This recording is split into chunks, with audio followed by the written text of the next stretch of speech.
Bine v-am găsit, bine v-am regăsit, dragilor din Zodia Scorpion, oriunde v-ați afla. Iată-ne din nou împreună la o nouă lectură, de data aceasta o lectură portal. De ce? Pentru că avem o dată importantă în această lună septembrie, avem data de 9 septembrie 2025, o dată care are în compoziția sa numerologică vibrația numărului 9. Avem o zi de 9, o lună nouă și un an cu vibrație 9. Ce ne spune acest lucru? Că vin încheieri karmice, vin transformări foarte mari, este un vortex energetic foarte puternic și ocazie foarte unică pentru a ne curăța la nivel interior, a ne deschide spre noi începuturi, a ne elibera de tot ceea ce este toxic și negativ din viețile noastre. Acest portal se activează anumite sincronicități și amplifică foarte mult, mai ales pentru voi, intuiția, voi fiind un semn de apă. Asta va aduce mai multă claritate, va aduce poate o anumită vindecare interioară foarte profundă, de asemenea nu numai față de voi, cât și față de alte persoane din jurul vostru. Septembrie este o lună foarte intensă, are foarte multe retrogradări, mai ales pe planetele personale, dar avem parte, desigur, și de două eclipse majore, una care tocmai a avut loc, o eclipsă de lună, mă scuzați, în Pești, în data de 8 septembrie și vom mai avea o eclipsă parțială de soare în Fecioară pe data de 21 septembrie. Iar aceste fenomene astrologice activează transformări importante, transformări profunde, descoperiri interioare, dar în același timp și încheieri necesare pe diverse domenii de activitate ale vieții, atât la nivel mondial cât și la nivel personal. Pe voi, dragilor, acest portal vă prinde, ca să zic așa, pe casa a 11-a, casa lucrurilor care te iau prin surprindere, casa norocului, casa care arată partea ta norocoasă, da? Evenimente sociale importante, surprize importante. Asta îmi spune că veți avea parte de emoții foarte intense care deschid ca o fereastră așa de foarte mare autenticitate, dar în același timp de regenerare. Vă veți focusa mai mult pe relații profunde, pe emoții intense, iar recomandarea acestui portal este de a vă elibera de toate resentimentele și de toate fricile din relațiile voastre și să vă concentrați pe regenerarea voastră interioară.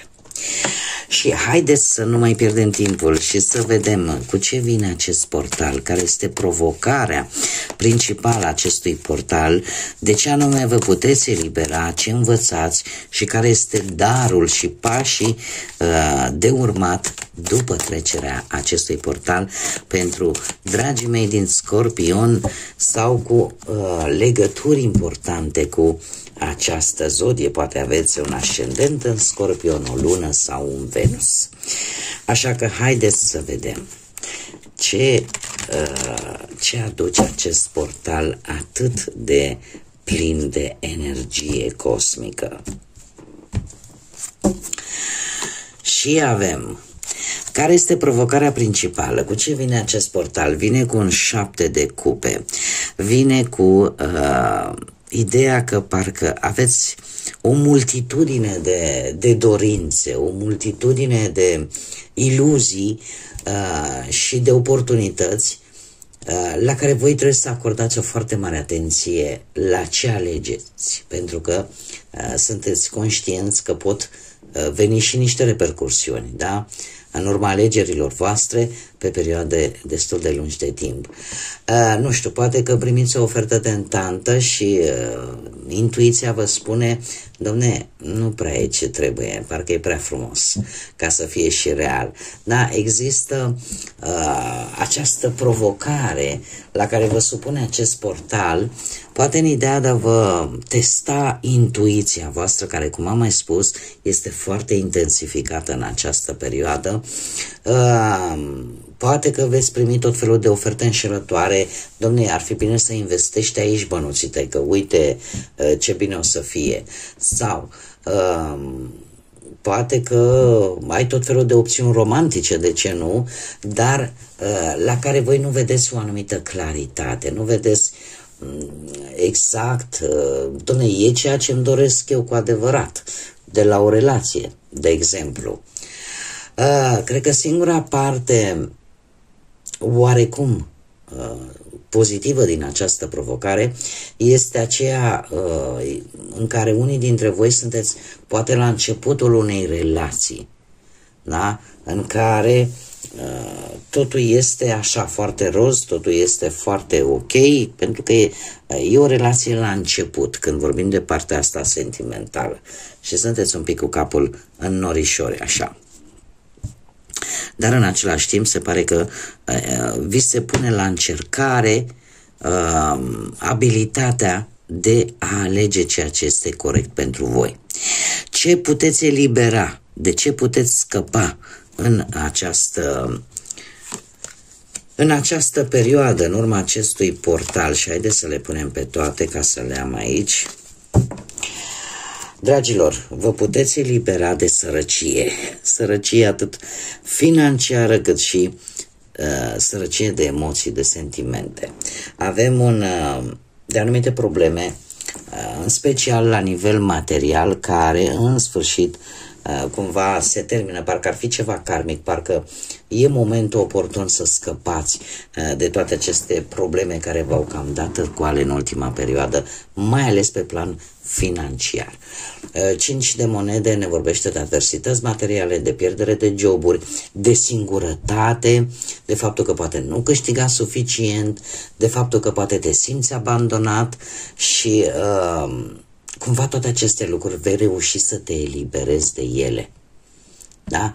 Ori că vei primi poate un ajutor din partea cuiva și găsești un loc de muncă, ori că pur și simplu vei analiza ceea ce depinde de tine și ce nu, și de asemenea poți primi un ajutor sau poți întoarce situația un pic în favoarea ta, sau poate că te simți singur în pereche sau simți că nu ești tratat așa cum trebuie și apare această lipsă de sentimente, de emoții. Vei evalua situația și vei vedea dacă îți corespunde sau nu, și nu vei mai pierde timpul cu cineva care nu are niciun interes vis-a-vis de tine.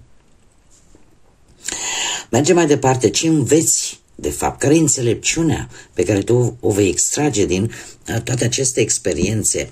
Vei învăța un lucru foarte important, că de fapt nu depinzi de nimeni, depinzi decât de acțiunile pe care tu le faci, că de fapt nu ești legată de o relație, de o situație toxică din viața ta, că poate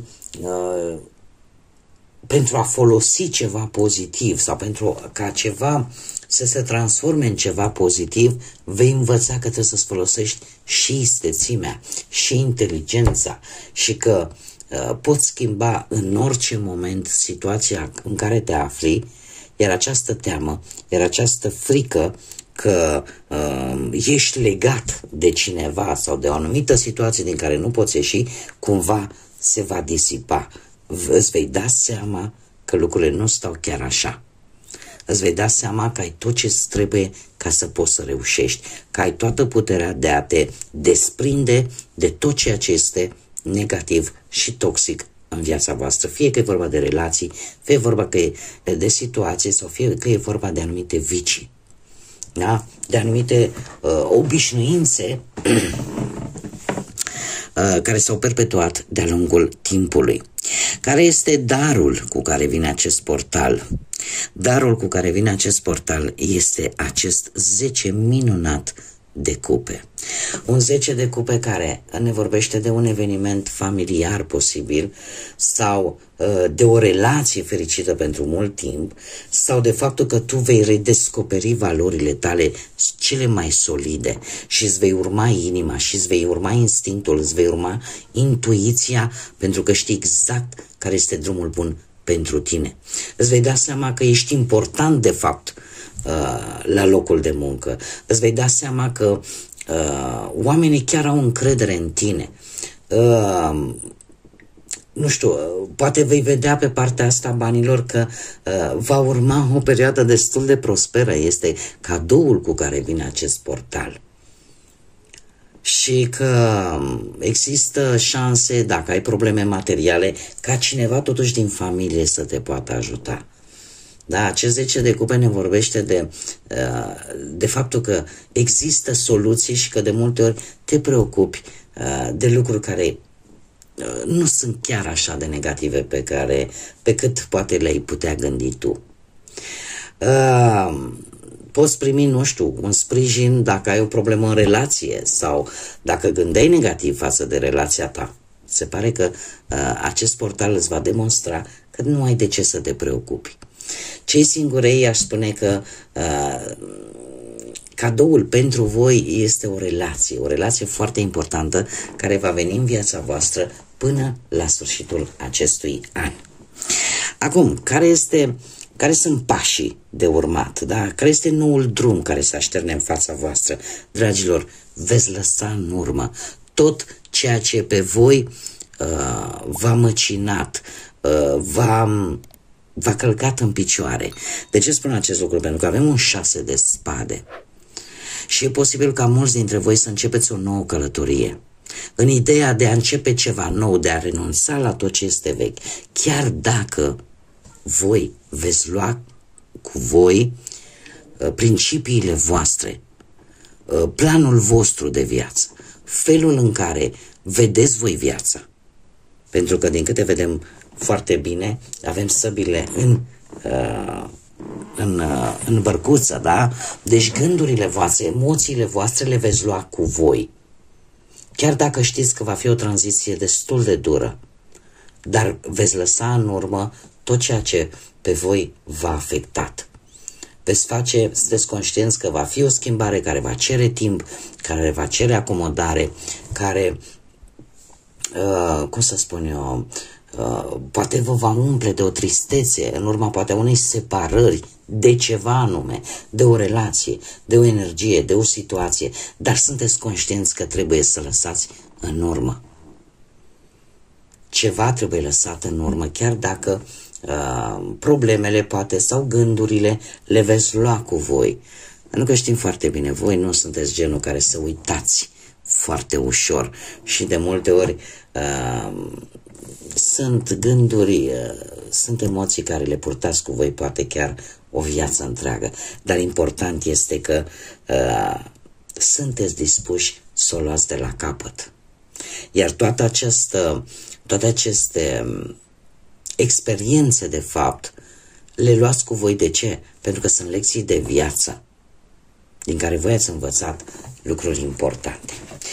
Haideți să vedem acum ce mesaj au îngerii pentru voi, dragilor, din Scorpion, pentru această perioadă atât de încărcată, energetic, vibrațional și spiritual. Care este mesajul pentru dragii mei din Scorpion? Și avem: privește partea pozitivă în fiecare lucru. Ceea ce pare o problemă este de fapt în realitate un răspuns la rugăciunile tale.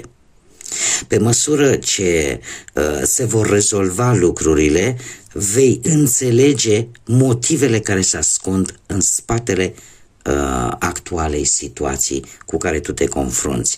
Ai încredere în protecția cerului și în infinita sa înțelepciune pentru a găsi cel mai bun răspuns posibil la întrebările tale. Atât de simplu și atât de frumos.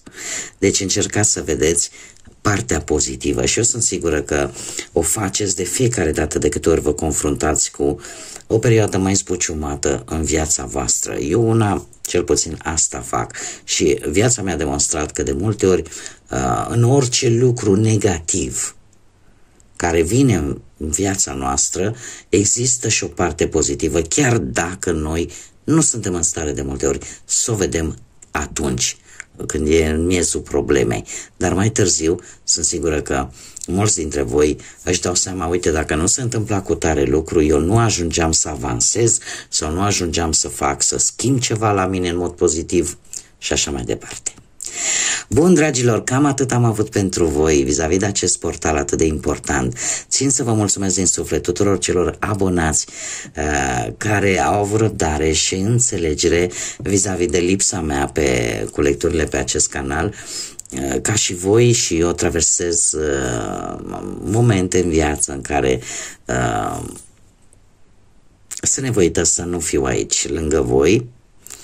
Sunt motive foarte serioase, asta au trecut și eu îmi doresc din tot sufletul să revin așa cum am obișnuit, aproape zilnic cu lecturi pentru voi, în așa fel încât poate, nu știu, să vă ajut să depășiți anumite situații sau să vă găsiți răspunsurile la întrebările care vă macină. Așa că, dragii mei, până data viitoare când ne vom reîntâlni, eu aștept cu mare interes atât comentariile voastre, like-urile voastre, distribuirile voastre care pe mine mă ajută să dezvolt acest proiect. Și până la o nouă lectură vă doresc tot binele din lume, să aveți parte de tot ce e mai bun, de multă energie pozitivă și în general de tot ce vă doriți. Așa că numai bine și să fiți iubiți, dragilor!